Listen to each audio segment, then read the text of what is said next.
dapat disamakan dengan pekerjaan. Jadi, gagasan usaha adalah merupakan suatu ide untuk mewujudkan suatu pemikiran yang baru dan diterapkan dalam suatu tindakan. Mencari gagasan usaha berarti berusaha untuk menemukan sesuatu ide. Nantinya ide tersebut dapat menjadi suatu langkah awal dalam menentukan bisnis apa yang akan dibangun. Analisis mikro dan makro.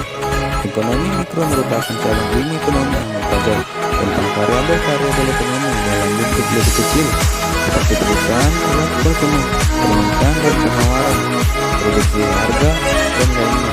Sementara ekonomi makro mempelajari variabel-variabel ekonomi secara menyeluruh atau agregat, seperti jumlah yang beredar, pendapatan nasional, pengangguran dan kesempatan kerja, inflasi, neraca pembayaran, internasional, dan pertumbuhan ekonomi. Dari penggunaan istilah mikro dan makro sudah memiliki perbedaan dalam cakupan ruang lingkup yang dipelajari. Ekonomi mikro mempelajari variabel-variabel ekonomi dalam lingkup yang lebih kecil atau sempit. Sebaliknya, ekonomi makro mempelajari variabel-variabel ekonomi dalam lingkup yang lebih luas. Ekonomi mikro difokuskan pada aspek analisis atau variabel-variabel ekonomi seperti teori produksi, teori harga, dan penawaran, elastisitas, analisis, daya dan manfaat, model pasar, industri, perilaku konsumen, mekanisme pasar, dan lain sebagainya. Ekonomi mikro fokus pada 3 konsep dasar teori, yakni yang pertama, teori produksi. Keberadaan barang dan jasa menjadi intisari dalam kegiatan ekonomi, utamanya pada lingkup mikro. Barang atau jasa tentu saja tak muncul secara tiba-tiba, tapi harus diproduksi. Oleh sebab itu, diperlakukan pemahaman tentang teori produksi yang berkaitan dengan kuantitas dan faktor-faktor produksi, seperti bahan baku, tenaga kerja, biaya produksi, dan lain sebagainya. Yang kedua, teori harga. Harga berperan penting dalam menentukan nilai suatu barang atau jasa. Selain itu, harga juga mempermudah dalam proses transaksi ekonomi. Harga berkaitan erat dengan interaksi antara permintaan atau demand dan penawaran atau supply. Yang ketiga, teori distribusi. Di balik produksi barang dan jasa, ada modul untuk pengadaan bahan baku dan lainnya. Tak hanya itu, ada pula tenaga kerja yang harus mendapatkan upah. Nah, teori distribusi menitik beratkan pada bahasa seputar aspek-aspek tersebut. Sementara konsep dasar yang menjadi fokus bahasan dalam ekonomi makro meliputi yang pertama, pengeluaran atau output, dan pendapat atau income. Output dan pendapat dalam ekonomi makro tentu bukan dalam lingkup perusahaan, tetapi nasional. Estimasi pengeluaran mencakup total nilai dari produksi nasional secara keseluruhan. Adapun untuk pendapat total hasil penjual produksi nasional, jadi output seringkali menjadi cerminan pendapat. Demikian pula sebaliknya. Ukuran output secara makro adalah produk domestik bruto atau PDB. Yang kedua, pengangguran. Diakui atau tidak, masalah pengangguran atau kesempatan kerja menjadi masalah krusial yang dihadapi suatu negara. Semakin rendahnya kesempatan kerja yang tersedia berakibat pada tingginya tingkat pengangguran di negara tersebut. Apa hubungannya dengan ekonomi makro? Tentu saja ada hubungannya. Jika tingkat pengangguran tinggi, maka beban negara semakin berat dan pertumbuhan ekonomi lambat karena produksi nasional rendah. Yang ketiga, inflasi dan deflasi. Inflasi dan deflasi berkaitan dengan moneter. Inflasi merupakan kenaikan harga umum, sedangkan deflasi kebalikannya, yakni penurunan harga. Perubahan harga yang begitu drastis, baik inflasi maupun deflasi, berisiko pada terjadinya krisis perekonomian negara secara menyeluruh. Analisis SWOT adalah alat yang sederhana namun sangat membantu kita untuk mengembangkan strategi bisnis. Berikut Pengertian analisis SWOT. SWOT adalah singkatan dari strength atau kekuatan, weakness, kelemahan, opportunities, peluang, dan threats, ancaman. Analisis SWOT mengatur kekuatan, kelemahan, peluang, dan ancaman utama kita ke dalam daftar yang terorganisir dan biasanya disajikan dalam bilah kisi-kisi yang sederhana. Strength atau kekuatan dan weakness, kelemahan, adalah berasal dari internal perusahaan kita, hal-hal yang kita dapat kontrol dan dapat berubah.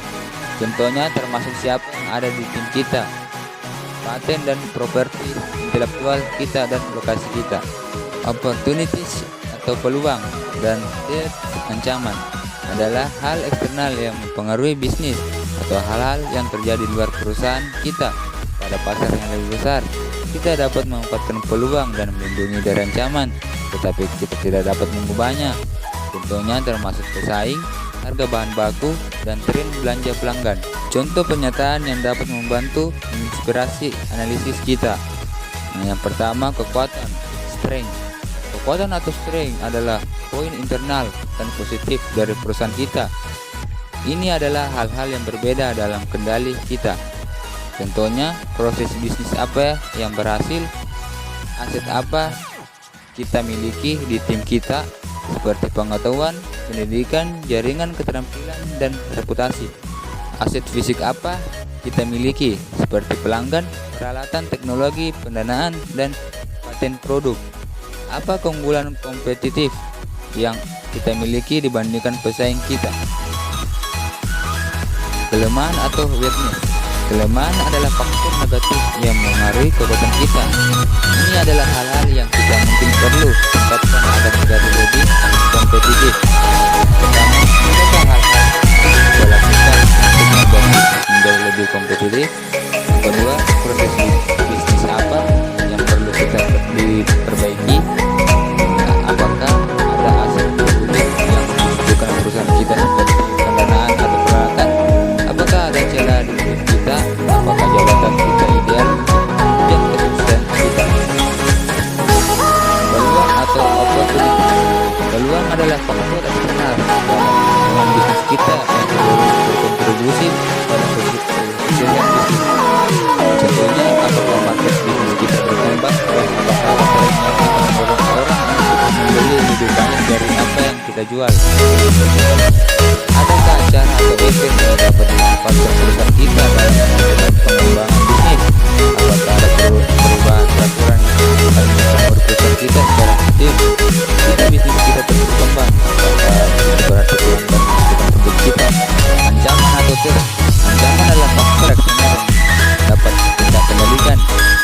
Kita harus mempertimbangkan hal ini untuk mendapatkan rencana darurat dalam menangani masalah yang terjadi. Contohnya, apakah kita memiliki pesaing potensial yang dapat memasuki bisnis kita? Apakah pemasok akan selalu dapat memasuk bahan baku yang kita butuhkan dengan harga yang cocok? Jika perkembangan di masa depan dalam teknologi pengubahan cara kita melakukan bisnis, apakah perilaku konsumen berubah dengan cara dapat berdampak negatif bisnis bagi kita? Apakah tren pasar yang bisa menjadi ancaman?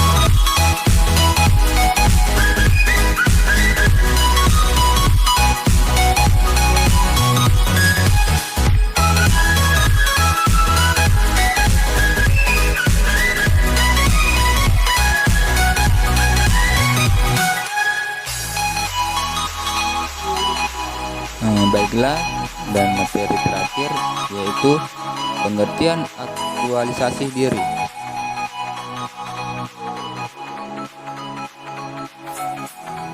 Pengertian aktualisasi diri disebut juga dengan self actualization. Ini ialah suatu kebutuhan seorang individu di dalam menggunakan dan juga mengembangkan serta juga kemudian memanfaatkan potensi dan bakat serta juga kapasitas yang dipunyai untuk kemudian menghasilkan serta juga mewujudkan dirinya sesuai dengan keinginannya. Definisi aktualisasi diri ini ialah suatu keinginan seorang dalam menggunakan seluruh kemampuan dirinya untuk kemudian mencapai apapun yang mereka mau serta dapat bisa dilakukan. Aspek kreativitas atau creativity. seperti yang ada di video berikut. Dan yang kedua, moralitas atau morality. Yang ketiga, penerimaan diri atau self acceptance. Yang keempat, spontanitas, pemecahan masalah, dan karakteristik aktualisasi diri. Baiklah, cukup sampai sini saja yang dapat saya berikan. Terima kasih telah menonton. Lebih dan kurangnya mohon dimaafkan. Saya Muhammad David, mohon pamit.